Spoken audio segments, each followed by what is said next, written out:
Baik semuanya, Assalamualaikum warahmatullahi wabarakatuh. Selamat sore, kembali lagi dengan saya Adi Sujana dan RNA Podcast. Pada sore hari ini kita akan berbagi dan bercerita, memberikan ilmu pengetahuan yang mudah-mudahan bermanfaat bagi Anda. Jangan lewatkan pertemuan ini dengan sengaja menutup channel ini, tapi mari kita dengarkan, mari kita sama-sama simak apa yang akan kami sampaikan. Mudah-mudahan ini sangat bermanfaat untuk Anda dan kehidupan keluarga Anda. Mari kita sama-sama apa yang akan saya sampaikan tentang cara menegur anak tanpa membentak dan memukul.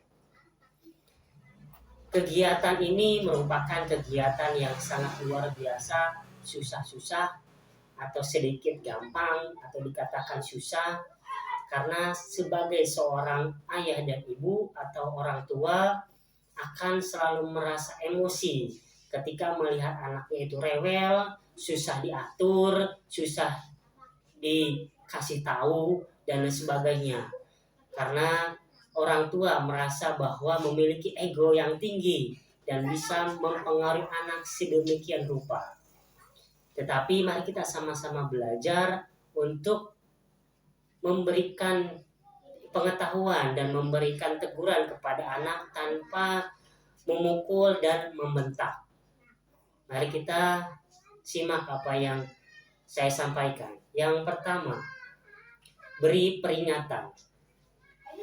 Setelah kita mendapatkan situasi yang tidak enak terhadap diri kita sendiri, atas perbuatan anak kita sendiri, atas kelakuan anak kita sendiri, mari kita sama-sama peringatan atau berikan peringatan secara halus, secara tidak emosi, dan tetapi secara tegas. Berilah peringatan apa yang disampaikan oleh orang tuanya secara tenang, bahwa yang dilakukan oleh anaknya atau anak kita itu adalah tidak benar, dan secara berhadap-hadapan atau secara face to face atau secara pribadi, hati dengan hati, mari kita beri peringatan bahwa yang dilakukan adalah salah.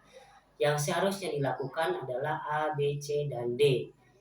Itu setelah kita beri peringatan, tetapi kita berikan masukan apa yang baik untuk anaknya, perbuatan apa, ucapan apa yang harus dan seharusnya dilakukan oleh seorang anak. Itu yang pertama.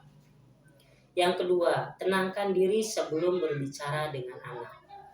Ketika kita adanya timbul emosi, adanya timbul marah, pada saat anak melakukan kesalahan, pada saat anak susah diatur, pada saat anak susah diingatkan, emosi datang, mari kita tenangkan sejenak, diam sejenak, berpikir sejenak dengan pikiran tenang dan pikiran jernih untuk bisa normal kembali keadaannya, perasaannya menjadi netral kembali. Karena pada saat kita sudah netral, sudah tenang, apapun yang kita sampaikan itu tidak akan adanya bentakan dan pukulan, mudah-mudahan. Tetapi pada saat kita tidak bisa menahan, tidak bisa menenangkan diri ketika kita akan ngasih tahu kepada anak tentang hal yang dilakukan oleh anak itu tidak baik, pasti emosi-emosi yang akan kita munculkan, kemarahan yang akan kita munculkan kepada anak, dan bisa jadi dengan fisik yang kita timbulkan dan lakukan kepada anak, bisa memukul, bisa nendang, bisa menampar dan lain sebagainya. Jadi mari kita sama-sama belajar, tenangkanlah diri Anda sebelum kita berbicara terhadap anak yang kita sayangi, yang kita cintai. Itu yang kedua. Yang ketiga, beri hadiah. Hadiah merupakan salah satu benda barang yang diberikan oleh orang tuanya kepada anak setelah melakukan kebaikan anak terhadap kita, terhadap temannya, ataupun terhadap lingkungannya. Jangan sampai terlalu berpikiran ingin hadiah yang mahal, ingin yang bagus. Berilah hadiah yang sederhana, yang diperlukan oleh anak, yang bisa dirasa hadiah itu senang atau didapat senang oleh seorang anak.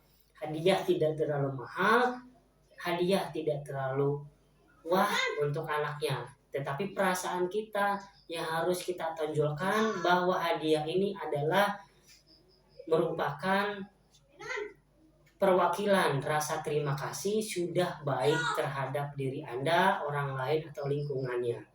Itu adalah bukti bahwa anak dinyatakan ada atau merasa bahwa anak jadi cermin untuk bisa kita jadikan sebagai panduan, sebagai motivasi kita menjadi orang tua yang baik dan benar. Itu yang ketiga. Yang keempat, konsekuensi alami. Biarkanlah ketika anak melakukan kesalahan, melakukan hal yang salah di lingkungannya atau di lingkungan kita, di dalam keluarga, biarkanlah konsekuensi alami yang akan anak sadari. Contoh, ketika anak bermain atau memegang pisau atau bermain pisau, kita sudah larang, kita sudah sampaikan bahwa bermain pisau itu tidak boleh, akan melukai diri sendiri atau teriris sedikit dan lain sebagainya. Tetapi anak tidak mendengar, terus-menerus memegang dan memainkannya. Biarkanlah sejenak, tidak apa-apa, tidak masalah, nggak apa-apa. Karena ketika sudah terjadi, tapi mudah-mudahan tidak terlalu berat dan terus selalu diawasi.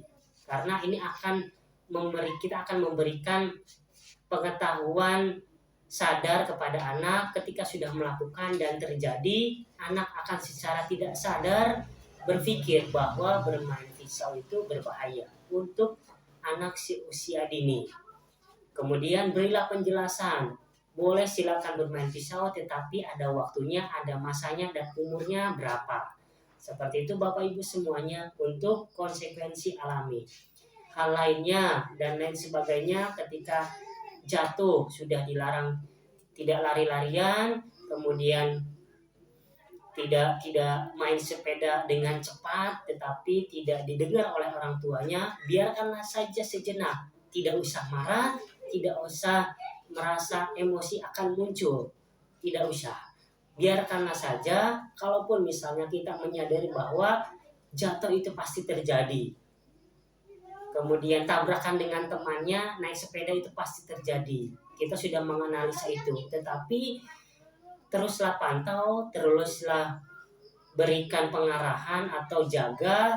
Ketika terjadi sesuatu atau jatuh, biarkanlah itu akan menjadi konsekuensi alami terhadap anak. Akan berpikir, oh iya, berarti kalau saya bermain sepeda harus hati-hati, tidak terlalu kencang. Itu yang akan dapatkan oleh seorang anak. Kemudian beri penjelasan tambahan yang tadi disampaikan, kalau kencang main sepedanya itu nantinya akan mengakibatkan jatuh atau tabrakan dengan temannya. Seperti itu Bapak Ibu semuanya, contoh kecil ketika kita berhadapan atau memberikan pendidikan di lapangan tentang pergaulan dan tentang permainan yang dilakukan oleh seorang anak. Itu yang keempat. Yang kelima, tahu kapan harus tidak merespon. Di sini dengan maksud ketika anak sudah diingatkan, ketika anak sudah dikasih tahu, tetapi tidak mendengarkan apa yang dikatakan oleh seorang ayah dan ibu, biarkanlah dan diamkanlah secara acting yang kita lakukan, kita diamkan, tetapi dengan emosi yang biasa, dengan emosi yang netral, bahwa kita merasa marah dan kecewa yang dilihat oleh seorang anak.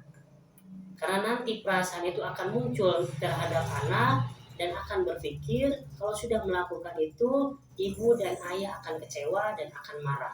Tapi dengan perlihatan dan visual oleh anak kepada kita diam, kita tidak ajak ngobrol anaknya karena sudah melihat bahwa anak melakukan kesalahan. Itu kelima, tentang tahu kapan harus tidak merespon. Apa yang disampaikan oleh anak tidak merespon, seolah-olah kita marah, seolah-olah kita kecewa apa yang sudah dilakukan oleh seorang anak. Tetapi perasaan di dalamnya kita tetap sayang dan bangga terhadap anak kita. Hanya saja secara visual kita diam dan marah terhadap anak. Karena kita sedang memberikan pembelajaran bahwa yang harus ditanamkan terhadap anak itu pemikiran ketika melakukan kesalahan, ayah dan ibu itu merasa tidak suka, tidak senang. Itu 5 yang harus kita pelajari, kita sama-sama belajar cara menegur dan membentak, cara menegur tanpa membentak dan tanpa memukul. Mudah-mudahan kita bisa selalu berbagi untuk Anda semuanya. Saya Ade Sujana dan RNA Podcast akan selalu ada untuk Anda. Sampai ketemu kembali di kegiatan yang sama, kita berbagi dan bercerita bersama. Terima kasih. Bye-bye.